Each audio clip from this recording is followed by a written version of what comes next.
মাদ্রাসায় পড়াশোনা করছো, দেশের বাইরে যাচ্ছ ফুল স্কলারশিপে আন্ডারগ্রেজুয়েশন করতে ফিল্ম স্টাডিজের উপরে। মাদ্রাসা থেকে একজন কেন ফিল্ম মেকিং এ আসবে বা ইভেন মিডিয়াতে আসবে? মাদ্রাসা থেকেই আসলে এখন সবচেয়ে বেশি আসা দরকার। মুসলমানরা হইল পৃথিবীর 80%, আর 20% যদি হয় ইসলামের শত্রুরা। ওই 20% যদি গল্প বলে আর এই 80% যদি চুপ থাকে, তাহলে ওই 20%-এর দ্বারা 80% নির্যাতিত হবে এবং কোনো টু শব্দও করতে পারবে না। ইন্ডিয়ার ওদের নর্মাল একটা রাজার ঘরের প্রজাও যদি কিছু একটা করে থাকে, এমন ভাবে তৈরি করবে যে আপনি দেখলে মনে হবে যে পুরো দুনিয়াটাই হয়েছে ওই ফিল্মের মধ্যে আছে। আজকে তিতুমিরের বাঁশের কেল্লার গল্প কি ইন্সপিরেশনাল গল্প, এই গল্প নিয়ে আমাদের কোনো ফিল্ম আছে? ইভেন মাওলানা আব্দুল হামিদ খান ভাসানীকে নিয়েও কোনো ফিল্ম নাই। এদের সরকারি চাকরিতে আসার কথা না, জার্নালিজমে আসার কথা না, এদের কোথাও আসার কথা না। তোমার কাছে বিষয়টা কি মনে হয়? তুমিও তো একটা মাদ্রাসার ছাত্র। সেশন করাইতে হইতো, যখন বলতাম আমি আসলে মাদ্রাসার স্টুডেন্ট, সবাই প্রথমে আসলে কাচুমাচু করে বসতো আসলে আচ্ছা ওকে হোয়াটস হ্যাপেনিং। এই ভিডিও যদি আপনার কাছে উপকারী মনে হয়, আমি আরো বেটার ভিডিও যেন প্রডিউস করতে পারি, সেজন্য প্লিজ সাবস্ক্রাইব করুন।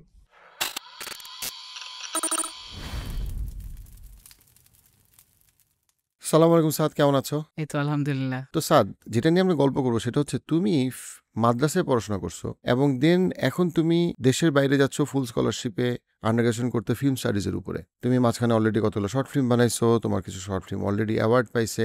মাদ্রাসা থেকে একজন কেন ফিল্ম মেকিং এ আসবে বা ইভেন মিডিয়াতে আসবে? মাদ্রাসা থেকেই আসলে এখন সবচেয়ে বেশি আসা দরকার।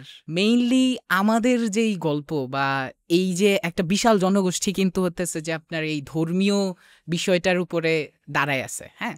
সো সেই জায়গার থেকে তাদের যে গল্পটা আছে সেই গল্পটা সামনে তো আসতে হবে, যেমন মেইন স্ট্রিম হইতে হবে। সো সামনে তো কোনোভাবে আসতেছে না আমাদের গল্পগুলো। প্রথম বাধার কথা চিন্তা করলে কিন্তু আমরা নিজেরাই সেই জায়গায় বাধা হয়ে দাঁড়াইতেছি যে আসলে আমাদের নিজেদের বাধার জায়গা আমাদের থেকে বড় কিছু না। এই বিষয়টার সলিউশনের কথা যদি চিন্তা করি, আমাদের কিন্তু সবচাইতে বেশি এই যে মাদ্রাসা স্টুডেন্টরা যারা রয়েছে, যারা আসলে ইসলামকে ভালো বুঝে বা ইসলাম নিয়ে পড়াশোনা করে, তাদের কিন্তু নিজেদের যেই গল্প সেই গল্প তুলে ধরার জন্য হইলেও সামনের কাতারে আসতে হবে। আমাদের অনেক গণমাধ্যম আছে, অনেক ধরনের অনেক ক্রাইসিস, অনেক প্রবলেম আমরা দেখতে পাই।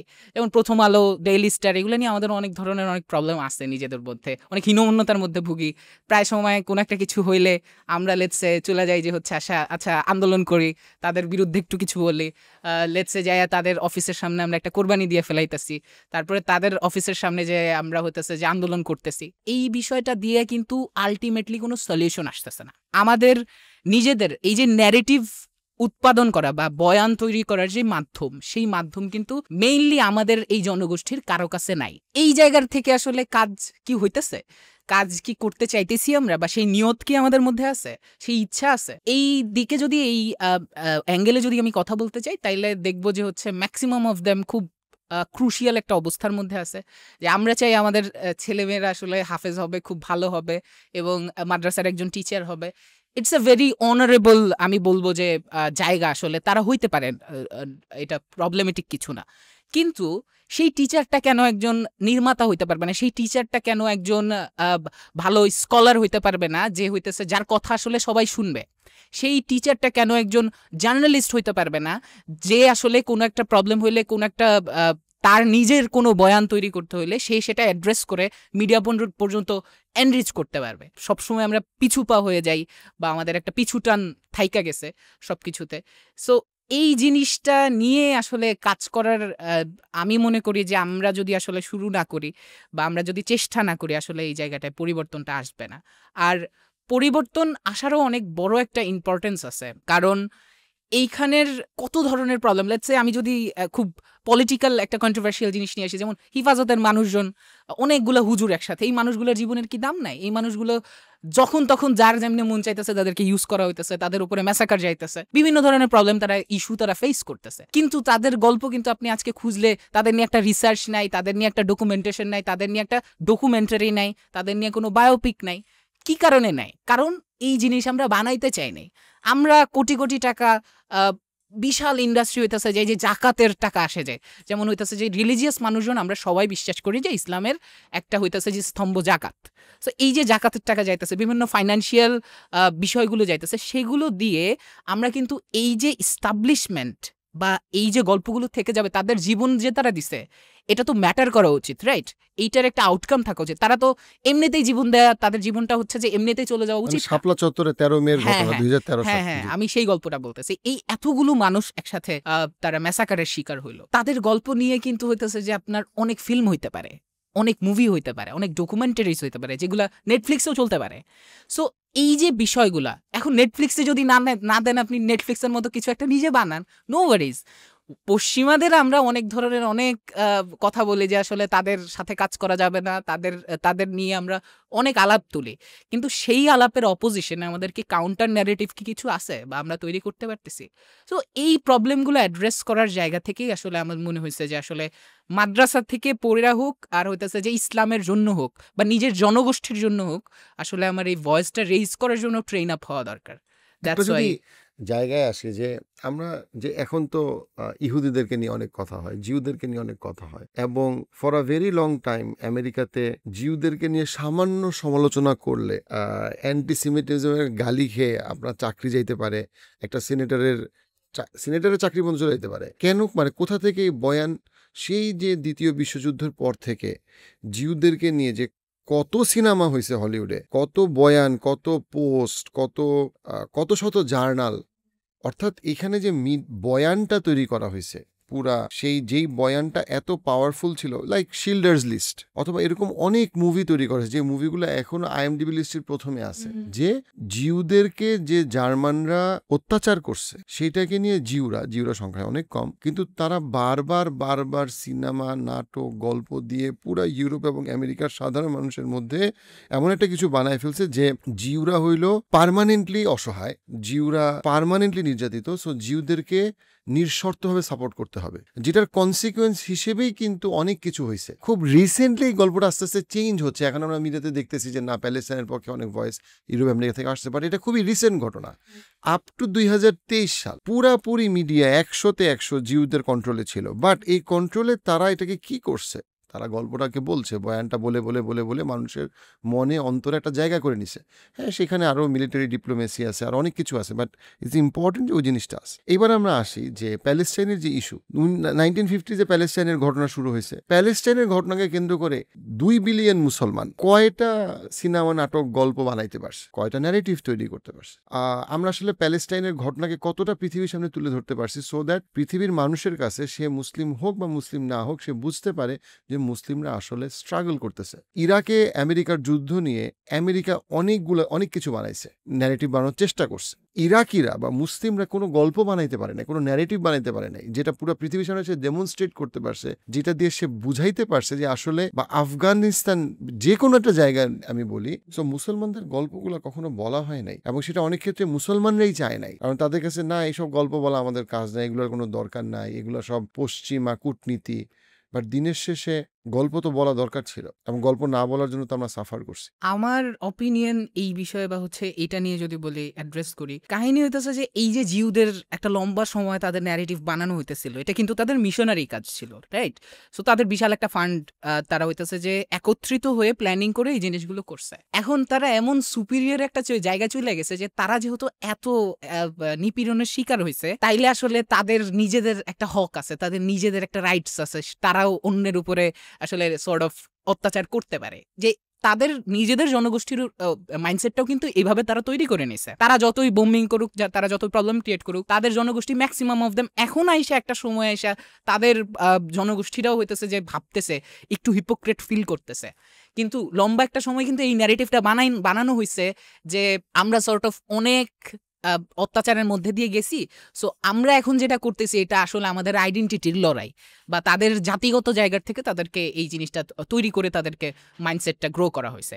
এই যে বিষয়টা দাঁড়াইছে এখন, এইটার অপোজিশনে যদি আমরা চিন্তা করি, ফিলিস্তিনের কথা বলি, ইরাকের কথা বলি, যত নিপীড়িত মুসলিম জনগোষ্ঠী আছে overall entire the whole world, সেই জায়গায় এই যে তাদের প্রত্যেকের যে গল্পগুলো, এই গল্পগুলো সামনে তো আমরা আনতেই পারি নাই। তার সাথে যে জিনিসটা হয়েছে যে প্রত্যেকটা এই যে হিস্টোরিক্যাল ইনসিডেন্ট হয়েছে সেগুলার কিন্তু ইতিহাসগুলো ওইরকমভাবে ওয়েল অর্গানাইজভাবে ডকুমেন্টেড নাই। যেমন হলিউড কিন্তু যখন ইচ্ছা মন চাইবে তারা কোনো একটা জঙ্গি সংগঠনের নিয়ে তারা তাদের মতো করে বানায় একটা ন্যারেটিভ, বানায় একটা ফিল্ম প্রডিউস করে সেটা হলিউডে বক্স অফিসে হিট করা ফেলবে। সেটা তারা কমার্শিয়ালি ওই জিনিসটাকে রান করাবে, সেটা দিয়ে তারা কমার্শিয়ালি লাভবান হবে, উইথ দ্যাট তারা ন্যারেটিভও বানাবে। লাইক তাদের জন্য 100-তে 100 win win situation. On the other hand, in our side we have nothing to do. আমাদের কোনো অস্ত্র নাই। আমরা হচ্ছে যে নর্মালি একটা কথা, একটা ভয়েস রেজ করতেছি, লেটস সে আমরা যাই বলতেছি আসলে এইটা ঠিক না, এটা বেঠিক, আসলে এটা ভালো করতেছে না, আল্লাহ আসলে বিচার করবে। এখন ভাই আপনি যদি তাদেরকে বলেন আল্লাহ বিচার করবে, that's not how this gonna work.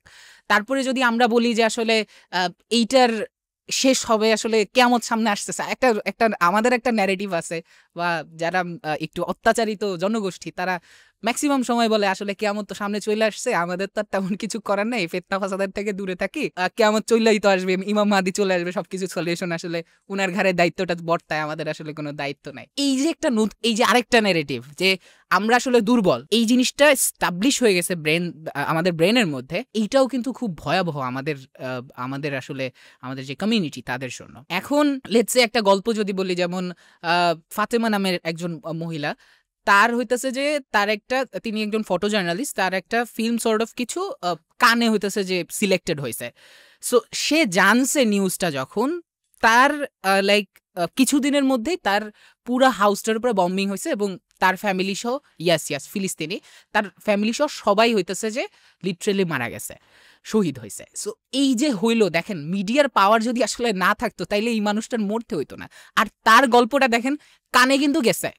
So তারা আসলে পশ্চিমা ওদের যে সার্কেলটা ওরা যেমনে জিনিসটারে ক্রিয়েট করছে, গল্প ভালো হইলে আপনার গল্প ওয়ার্ল্ড স্ট্যান্ডার্ডে সেটা পড়ে তাদের সিস্টেমের কারণেই সেখানে যাইতে বাধ্য।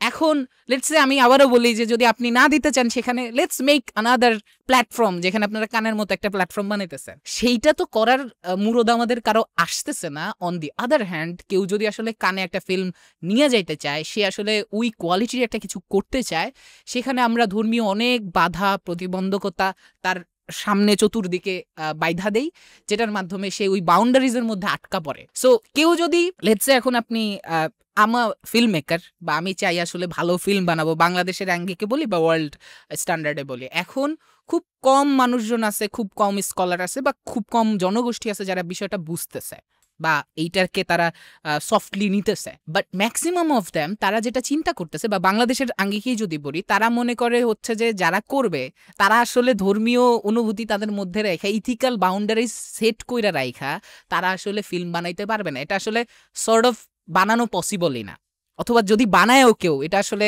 ন্যাচারাল কিছু না। সো এই যে একটা আইডিয়া আমরা বিল্ড করছি আমাদের ব্রেনের মধ্যে, এই আইডিয়া কিন্তু at the end of the day আমাদেরই ক্ষতি করতেছে। আমাদের এই ভাইরা যেমন হুজুররা মাইর খাইতেছে ইচ্ছা মতো, সো তাদেরকে যখন মারতেছে তখন কি আমরা কষ্ট পাইতেছি না? বা আমাদের যে এন্টায়ার মুসলিম জনগোষ্ঠী দ্বারা তারা কি কষ্ট পাইতেছে না? অবভিয়াসলি কষ্ট পাইতেছে।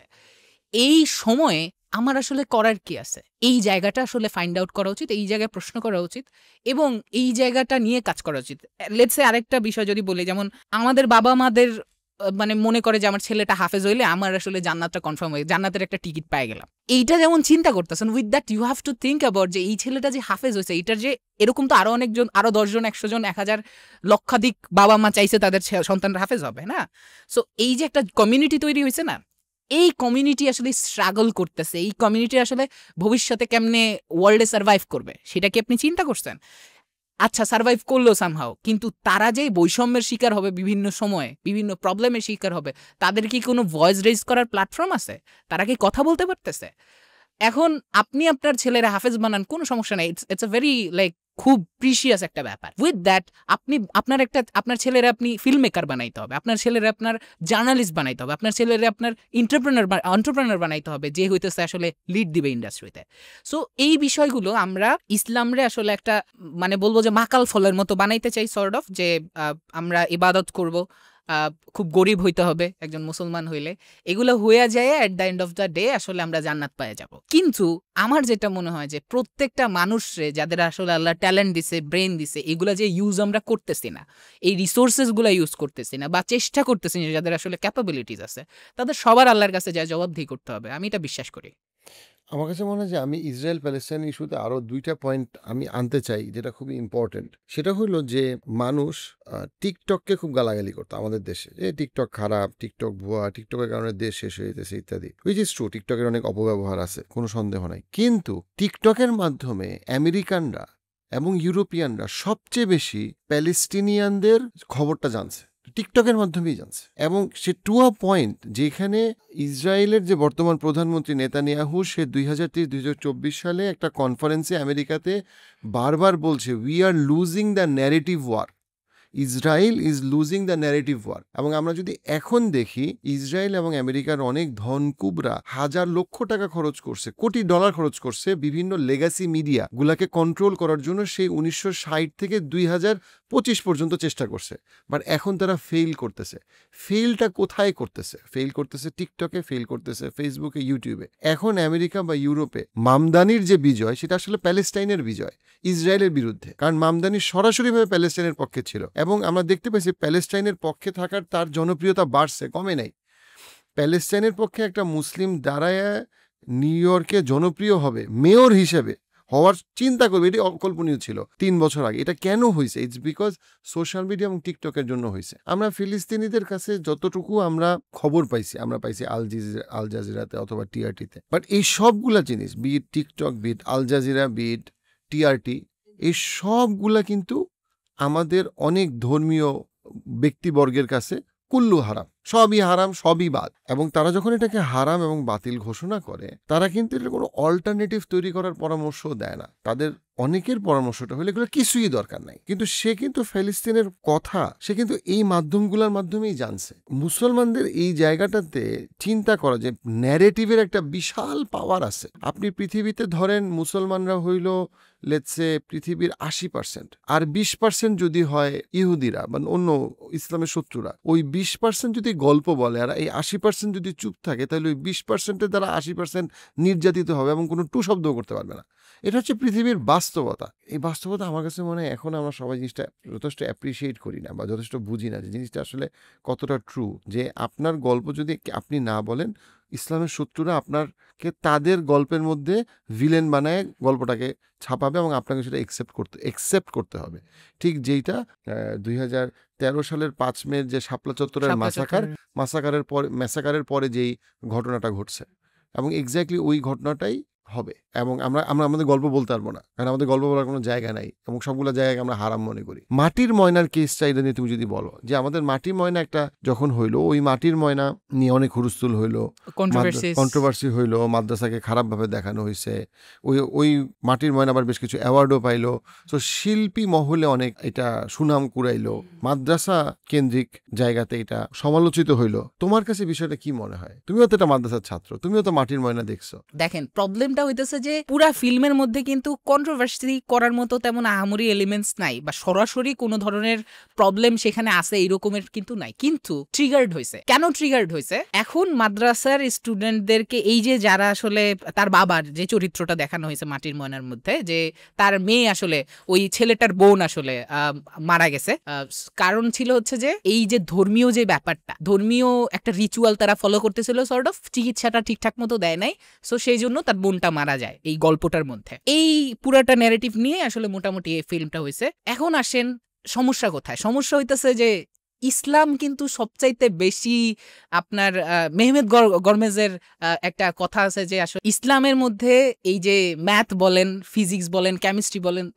All of those things are more Islamic. কোরআন যেমন ইসলামিক, ওইগুলাও তেমন ইসলামিক। শুধু এই কথাটারে যদি ধইরা আগাই, তাইলে চিকিৎসা বিজ্ঞানে কিন্তু অনেক অনেক মুসলমানদের অনেক কন্ট্রিবিউশন আছে। এখন ঝামেলা হইতেছে যে এই যে একটা ন্যারেটিভে গল্প হইছে, সেই গল্পের অপোজিশনে আপনি কিন্তু অনেক ধরেন আন্দোলন করছেন বা আপনার বলছেন যে আপনি ট্রিগার্ড ফিল করছেন, কিন্তু at the end of the day আপনি কি একটা চলচ্চিত্র বানাইছেন যে এই চলচ্চিত্রের মধ্যে মাদ্রাসায় স্টুডেন্ট মাদ্রাসার থেকে পড়াশোনা কইরা যায় কি কি করতেছে, সেখানের পজিটিভ ইম্প্যাক্ট গুলা, সমাজের উপরে তাদের যে ইম্প্যাক্ট গুলা, সেই জিনিসগুলা কি আপনি বলছেন বা বলতে পারছেন, বলার চেষ্টা করছেন, বা আসলেও কি আদৌ আপনাদের ইম্প্যাক্ট আছে, সেই জায়গাটা কি আসলে ফাইন্ড আউট করতে পারছেন? এইটা যদি না করতে পারেন তাইলে তো আমরা যদি যতই চিল্লাই, যতই বলি আসলে এটা ঠিক না, এটার সমালোচনা সেটার সমালোচনা এইভাবে করতে থাকি, at the end of the day এগুলা হইতেছে যে মানে সাময়িক আমাদের উন্মাদনা দিবে, কিন্তু আর এন্টায়ার কোনো সলিউশন আমরা আলটিমেটলি খুঁজে পাবো না। বাংলাদেশের মিডিয়া ন্যারেটিভে যদি চিন্তা করি, যেমন লেটস সে ৭১-এর প্রশ্নে যদি আমরা আসি, যে ৭১-এ আপনার ফিল্মের মধ্যে ম্যাক্সিমাম রাজাকারদেরকে দেখানো হয়েছে যে তারা আসলে দাড়ি টুপি পরা। এখন আমার প্রবলেম কোথায় বা আমাদের প্রবলেম কোথায়? আমাদের প্রবলেম হইতেছে যে এই জায়গার থেকেই তৈরি হয়েছে যে হুজুররা আসলে তাদের লেজিটিমেসি হারাই দিতেছেন একটা লম্বা সময় ন্যারেটিভ বানায় বানায়। এই যে জায়গা তৈরি হয়েছে, এটার অপোজিশন আপনি কি করছেন? কিন্তু এখন যদি আপনি বীর শ্রেষ্ঠদের নাম যদি বলা শুরু করি, ম্যাক্সিমাম দেখবো যে তারা আসলে, আমি এখানে কোনো জাতিগত জায়গা নিয়ে আসতেছি না, অনেক ধর্মের মানুষরাই মুক্তিযুদ্ধে তাদের কন্ট্রিবিউশন ছিল, কিন্তু বীর শ্রেষ্ঠদের নাম যদি বলতে যান, ম্যাক্সিমাম নাম দেখবেন আপনার মুসলিমদের, তাদেরকে দেখানো হইতেছে ভিলেন ভাবে। ম্যাক্সিমাম ফিল্মসের মধ্যে আপনার যখনই আসে একটা ভিলেন দেখাইতে, যেমন ইন্ডিয়ান ম্যাক্সিমাম ফিল্ম যত দেখবেন আপনি, বলিউডের ফিল্মগুলা যেগুলো বক্স অফিসে ধুমায় কামাইতেছে টাকা পয়সা, তাদের ফিল্মে দেখবেন ম্যাক্সিমাম ভিলেনরে দেখাইতেছে একজন খুব দাড়ি টুপিওয়ালা একজন মানুষ, একজন মুসলিম। এই যে ব্যাপারগুলো তৈরি হয়েছে, এই ব্যাপারগুলো তৈরি তো অবশ্যই হবে। আপনার তো তিতুমিরের গল্প, সিরাজউদ্দৌলার গল্প, তারপরে হইতেছে যে আমাদের এখানে শরীয়তুল্লাহর গল্প, এই গল্পগুলো কি নিয়ে কি আপনি বায়োপিক বানাইছেন? আমরা তো বানাইতে পারি না। অন দি আদার হ্যান্ড আপনি ইন্ডিয়ার দিকে তাকান, ইন্ডিয়ার ওদের নর্মাল একটা রাজার ঘরের প্রজাও যদি কিছু একটা করে থাকে, সেইটারে সর্ট অফ সুপারফিশিয়াল মানে এমন ভাবে তৈরি করবে যে আপনি দেখলে মনে হবে যে পুরো দুনিয়াটাই হয়েছে ওই ফিল্মের মধ্যে আছে। এই জায়গাটা কই? আজকে তিতুমিরের বাঁশের কেল্লার গল্প কি ইন্সপিরেশনাল গল্প, এই গল্প নিয়ে আমাদের কোনো ফিল্ম আছে কেন রে ভাই? এই ফিল্ম কি বাংলাদেশের জাতীয়তার বিরুদ্ধের কিছু নাকি? বা এই ফিল্ম কি কোনোভাবে ইভেন মাওলানা আব্দুল হামিদ খান ভাসানীকে নিয়েও কোনো ফিল্ম নাই?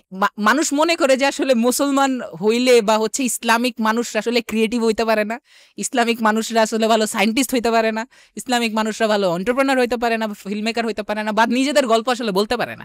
এইটা মাথায় যেমন সেট করছে, তেমন আমরা যারা আসলে আমরা মাদ্রাসা থেকে বিলং করি বা আইডেন্টিটিটারে অ্যাটলিস্ট ক্যারি করার ট্রাই করি, আমরাও কিন্তু some sort of like convinced আইডিয়ার উপরে যে আসলে ভাই আমরা তো এই জিনিসগুলো করতে পারবো, কারণ করলে তো ভাই বাসায় যেতে পারবো না, বাসায় যাওয়ার আগে আবার আটকা দেওয়া হবে। এই যে ব্যাপারটা, এই যে থ্রেট তৈরি হয়েছে, at the end of the day আপনি তো মাইর খাইতেছেন। যেমন মনে করেন যে লেটস সে আমি যদি বলি এই মামুনুর রহমান একজন পলিটিক্যাল, আমি I am sorry for that, like political কথাগুলো নিয়ে আসতেছি কারণ এক্সাম্পল দিয়ে ব্যাপারগুলো বুঝাইতে সহজ হবে। যখন মামুনুর রহমানরা আটকায় ফেললো জেলে, তখন কিন্তু তারে নিয়ে আপনি ২-৪টা ওয়াজের মাহফিলে মাইকের মধ্যে গলা ফাটায় কথা বলা ছাড়া তেমন বেশি কিছু করতে পারেন নাই। On the other hand Adilur Rahman তার মিডিয়া পাওয়ার দিয়ে বাইরে হয়ে চলে আসছে। এই প্রবলেমগুলো আসলে আমাদের ফাইন্ড আউট করা উচিত এবং আমাদের ভয়েসটা আসলে রেইজ করা উচিত এট দ্য এন্ড। আমরা যদি দেখি যে ইভেন রাসূলুল্লাহ সাল্লাল্লাহু আলাইহি ওয়াসাল্লামের সময়ও তো যে সাহাবী কবিতা লিখতো ইসলামের পক্ষে, হাসান ইবনে সাবিত, তো তাকে তো রাসূলুল্লাহ সাল্লাল্লাহু আলাইহি ওয়াসাল্লাম অনেক বেশি সম্মানের চোখে দেখতেন। এবং যে ইসলামের শত্রুদেরকে রাসূলুল্লাহ সাল্লাল্লাহু আলাইহি ওয়াসাল্লামের সময়ে হত্যা করা হয়েছে রাসূলুল্লাহ সাল্লাল্লাহু আলাইহি ওয়াসাল্লামের নির্দেশে যুদ্ধের সময়, তাদের মধ্যে কিন্তু কয়েকজন ছিল যারা তাদের মিডিয়া ব্যক্তিত্ব, অর্থাৎ রাসূলুল্লাহ সাল্লাল্লাহু আলাইহি ওয়াসাল্লাম তার পক্ষের মিডিয়ার মানুষকে যেমন উৎসাহিত করছে, কারণ সেই সময় তো কবিতা ছিল, সেই জায়গা থেকে কবিতা এবং লিটারেচারের জায়গা থেকে। অ্যাট দ্য সেম টাইম ইসলামের শত্রু যুদ্ধে যখন আসছে, পার্টিকুলারলি যারা মিডিয়ার লোক ছিল তাদের ব্যাপারে উনি আলাদাভাবে গুরুত্বটাকে দিচ্ছেন। অর্থাৎ দুই দিকে কিন্তু মিডিয়ার যে গুরুত্বটা সেটাকে কিন্তু আমরা দেখতে পাই যে ওই পক্ষ এবং এই পক্ষ পুরো জিনিসটাকে মিডিয়াকে কতটা গুরুত্ব দিচ্ছে। 2024-এ যে আন্দোলনটা হইল জুলাইয়ে, আমরা দেখতে পাবো যে ওইখানে ধার্মিক হোক আর ধার্মিক না হোক সবাই কোনো একটা ইস্যুতে ঐক্যবদ্ধ হয়েছে, কিন্তু তারপরেই কিন্তু আমরা দেখলাম আবার 10 ভাগে ভাগ হয়ে গেল। সো যারা প্র্যাকটিসিং মুসলিম আমার কাছে মনে হয় তারা সবসময় একটা স্ট্রাগল, সেটা হচ্ছে যে গ্রেটার কমিউনিটির সাথে, মানে যারা হিজাব পরে না, মুসলমান কিন্তু ইসলামের মতো কিছুই করে না, অথবা যারা হিন্দু বৌদ্ধ খ্রিস্টান, তাদের সাথে কোলাবোরেশনে তাদেরকে আমাদের গল্প বলায় এবং তাদের কোন গল্প আমরা শুনবো কোন শুনবো না, ওই জায়গাটায় আমরা কুয়ার ব্যাঙের মতো, মানে আমরা খালি জানি আমাদের মধ্যে ইন্টারাকশন কিরকম হবে এবং আমরা জানি আমরা তাদের মতো না, বাট আমরা তাদের মতো না, বাট তাদের সাথে আমাদের ইন্টারাকশনের যে নো হাউ, সেই নো হাউটা কি হবে সেইখানেও কিন্তু মিডিয়া খুব ইম্পর্টেন্ট একটা পার্ট। সো আপনি এই যে আমরা বলি মেইন স্ট্রিম আর মেইন স্ট্রিম না, মেইন স্ট্রিম মানে কি যেটা সবার জন্য, এক্সক্লুসিভ মানে মেইন স্ট্রিম না মানে কি যেটা সবার জন্য না। সো দ্য ওয়ে আমাদের দেশের ইসলামিক লোকজন সমাজে চলাফেরা করে, এটা আমার কাছে অনেক সময় যেটা ইন্ডিকেট করে সেটা হচ্ছে গিয়ে যে তারা নিজেরাও মনে করে যে তাদের আসলে অন্যদের সাথে গ্রেটার ওয়ার্ল্ডের সাথে ইন্টারঅ্যাক্ট করার কথা না। তো এটা একটা আজব সিচুয়েশন না? সো ধরো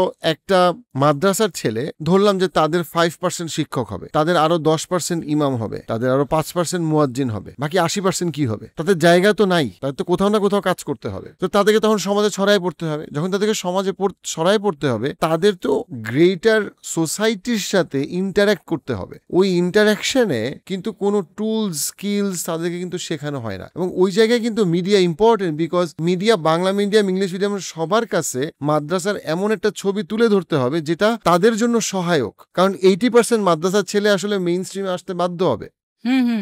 আমি কি বুঝাইতে পারতেছি? মানে ধরো বাংলাদেশের যারা সাধারণ মানুষ তারা সবাই মাদ্রাসার ছেলে মেয়েকে মনে করে যে তারা শুধু মসজিদেই থাকার কথা। তাহলে তো মাদ্রাসার 80% স্টুডেন্ট সাফার করবে গ্র্যাজুয়েশনের পরে, কারণ তাদেরকে তারা মনে করবে যে এদের তো এখানে আসারই কথা না, এদের সরকারি চাকরিতে আসার কথা না, এদের জার্নালিজমে আসার কথা না, এদের কোথাও আসার কথা না। এবং মাদ্রাসার স্টুডেন্টরাও আমার কাছে মনে হয় যে তারা সবাই খেয়াল করে না যে আরে ভাই, এটা তো একটা বড় বিপদ। যদি বৃহত্তর সমাজ, লেটস সে মাদ্রাসা কেন্দ্রিক সমাজ হচ্ছে গিয়ে 18 কোটি মানুষের মধ্যে 5 কোটি মানুষ, তার সাথে পরিবার, তো বাকি 13 কোটি মানুষ যদি এই 5 কোটি মানুষকে মনে করে যে তাদের শুধু মসজিদ মাদ্রাসা থাকার কথা, তাহলে তো এই 5 কোটি মানুষের 80% মানুষ কর্মক্ষেত্রে বিপদে পড়বে। সো এইটা আমার কাছে মনে হয় যে গ্রেটার কি বলবো উপলব্ধি, যেটা আসলে মাদ্রাসা কেন মাদ্রাসার মানুষের আমাদের সমাজের বিভিন্ন স্ফিয়ার সম্পর্কে জানা উচিত, সেই জায়গাটা নিয়ে কাজ করাটা এটা একটা বড় ইম্পর্টেন্ট ফ্যাক্টর। তোমার কি মনে হয় যখন তুমি মাদ্রাসায় ছিলা, মাদ্রাসা থেকে বের হয়ে তুমি এখন বিভিন্ন স্ফিয়ারে মিশতেছো, তুমি এই জিনিসটাকে কিভাবে দেখো? তুমি খেয়াল করবে একটা বাংলা মিডিয়াম, ইংলিশ মিডিয়াম একজনের সঙ্গে যেভাবে দেখে, তুমি যখনই শুনবে মাদ্রাসা, সে কিন্তু অটোমেটিক্যালি ফিল করে যে তোমার তো এখানে থাকার কথা না,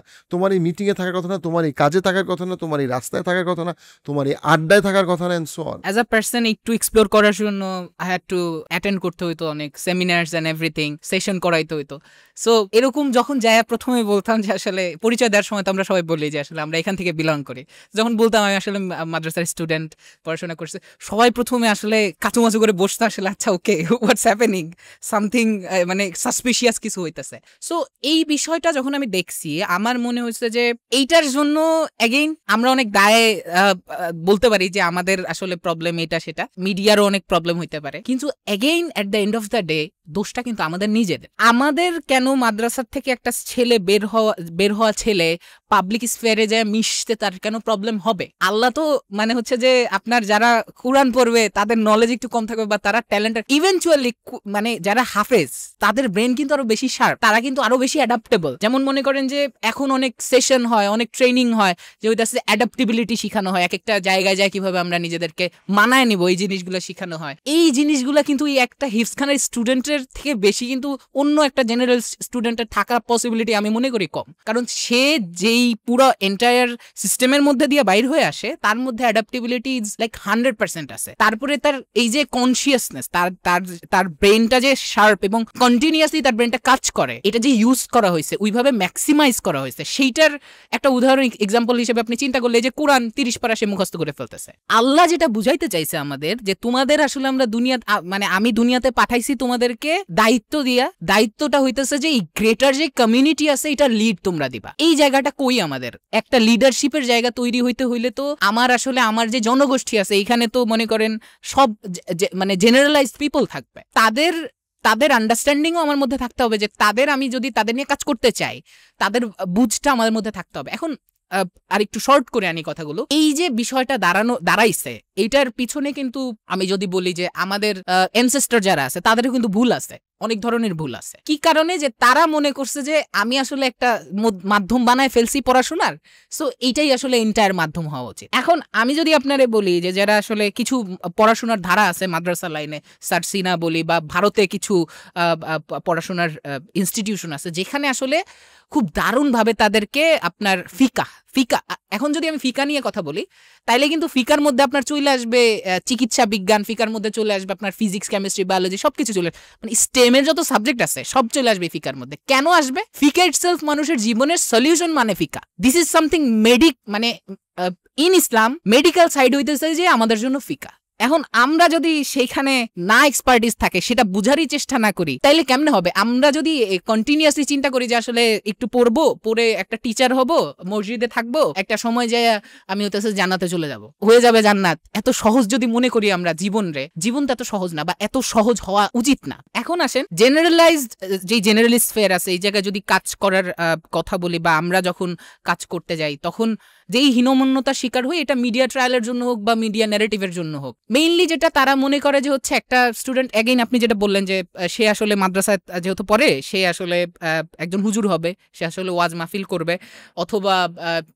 সে টিচার হবে, মানে খুব লিমিটেড তাদের কর্মসংস্থান। কিন্তু আপনি ইবনে সিনার জীবনের গল্পটা যদি চিন্তা করেন, সে কিন্তু স্কলার ছিল প্রথম, তারপরে ছিল হচ্ছে যে চিকিৎসা বিজ্ঞানবিদ। আরো যদি আমি আসি ইবনে হাইতামের কথায়, ম্যাক্সিমাম যারা মানে এখন পর্যন্ত আমাদের কাছে অ্যাটলিস্ট ডকুমেন্টেড আছে, ম্যাক্সিমাম অফ দেম ডকুমেন্টও নাই, এরকমও হয়েছে। এইটা কিন্তু লং রানে আইসা এখন এই সময়ে আমাদের জন্য, আমরা যারা আসলে কাজ করতে চাই, ইসলাম নিয়ে কাজ করতে চাই, এবং এথিক্যালি আমরা বিলিভ করি যে আসলে ইসলাম আমাদেরকে সেই অ্যাডভান্টেজটা দেয়, আল্লাহ রাব্বুল আলামিন আমাদেরকে সেই দায়িত্ব দিয়েই আসলে পাঠাইছে যে তোমরা দুনিয়ার প্রবলেমগুলো সলিউশন করবা, নট লাইক দ্যাট যে আমি নতুন নতুন প্রবলেম আবিষ্কার করব। লেটস সে আমি বলতেছি ভাই এই জিনিসটা আসলে ঠিক না, ওই জিনিসটা ঠিক না, আপনি এইটা করেন না, মিডিয়া আসলে ঠিক না, ওইখানে গেলে নষ্ট হয়ে যাবেন। এই যে প্রবলেম সলিউশন না কইরা, আচ্ছা মিডিয়াতে গেলে যায় না, ওটা নষ্ট হয়ে যাবে, কি রিজন কি, আপনি বাইর করেন, আপনি নিয়ে বসেন, আপনি স্কলার নিয়ে বসেন, 10 জন স্কলার নিয়ে বসেন, তারা রিসার্চ করুক যে মিডিয়াতে আসলে কি কি প্রবলেম আছে যেটা একটা মুসলিম তরুণের ফেস করতে হয়, বাইর করেন সেই প্রবলেমগুলো নিয়ে আপনি কথা বলেন যে আসলে এই প্রবলেম হয়, এই প্রবলেমটা ইগনোর করে তুমি যদি মিডিয়াতে কাজ করতে পারো করো, বা আপনি সেই স্ফেয়ারটা তৈরি করেন, সেই জায়গাটা তৈরি করেন। এখন এই জিনিসগুলা যতদিন আমরা করতে না পারবো, ততদিন আমরা মাইর খেয়ে যাব, ততদিন আমাদের ওই রাস্তায় আমাদের একটা মনে করেন হেফাজতের ভাইয়ের লাশ যখন পইরা থাকবে, রক্তে রক্তাক্ত হয়ে থাকবে, কিন্তু মিডিয়া এসে বলবে আসলে তারা মজা করে রং মাখায় খেলছে, এই জন্য আসলে তার ওইখানে লাল কালারের রং দেখা গেছে। আপনি এই যে ভয়ঙ্কর রকমের একটা মিডিয়া ন্যারেটিভ যখন সামনে আসছে, আপনি কি করতে পারছেন? কিছু করতে পারছি আমরা? নাথিং। জাস্ট আমরা দেখে গেছি, একটু কান্না করছি, সেজদা দিয়ে আল্লাহর কাছে বদ্ধই করছি। লেটসে আপনি খালি প্রবলেম বলতেছেন, আল্লাহর কাছে বলতেছেন আল্লাহ একটু সলিউশন, কিন্তু আল্লাহ আপনার সকল রিসোর্স দিছে, আপনারে ব্রেইন দিছে, আপনারে ফাইন্যান্সিয়াল ক্যাপাবিলিটিস দিছে, আপনি নিজে অন্ধ হয়ে গেছেন।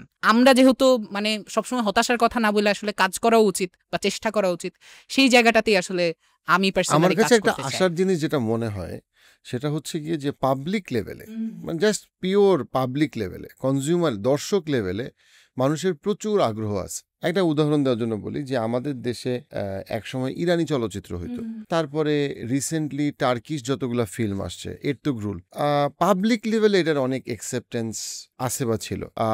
ওমর সিরিজ নামে একটা সিরিজ হইলো, ওমর সিরিজের ব্যাপারে অনেক অ্যাকসেপ্টেন্স। এখন ওমর সিরিজ কি হালাল না হারাম, সেই বিতর্কটা আমার কাছে খুব এক্সাইটিং না। যেটা আমার কাছে এক্সাইটিং সেটা হইলো যে মানুষটা নেটফ্লিক্স দেখে, যে মানুষটা হলিউড দেখে, সেই মানুষটা বলিউড দেখে, সেই ওই মানুষটার কাছে যদি ওমর সিরিজটাকে পৌঁছানো যায় ওমর রাদিয়াল্লাহু জীবনের উপরে বেস করে, সেটা অনেক বড় একটা কাজ, সেটা অনেক গুরুত্বপূর্ণ। এটা তো আর আসলে ওমর সিরিজ তো আসলে মাদ্রাসা স্টুডেন্টদের না দেখলেও চলবে, হুজুর মাওলানাদের দেখার দরকার নাই, কিন্তু এটা তো বানানো হয়েছে কোন ক্রাউডের জন্য? যেই ক্রাউড হলিউড বলিউডের মুভি দেখে, তারা যেন ওমর রাদিয়াল্লাহুকে দেখে। ওই লেন্সে আমার কাছে মনে হয় যে আমরা মুসলমানরা চিন্তা করি না, এবং যে ওই লেন্সটা তো ডিফারেন্ট। আমার তো এটা দেখার দরকার নাই। আমি যদি ইভেন এটাকে মনেও করি যেটা আমার না দেখায় ভালো, দেখেন না, আপনার তোর জন্য না।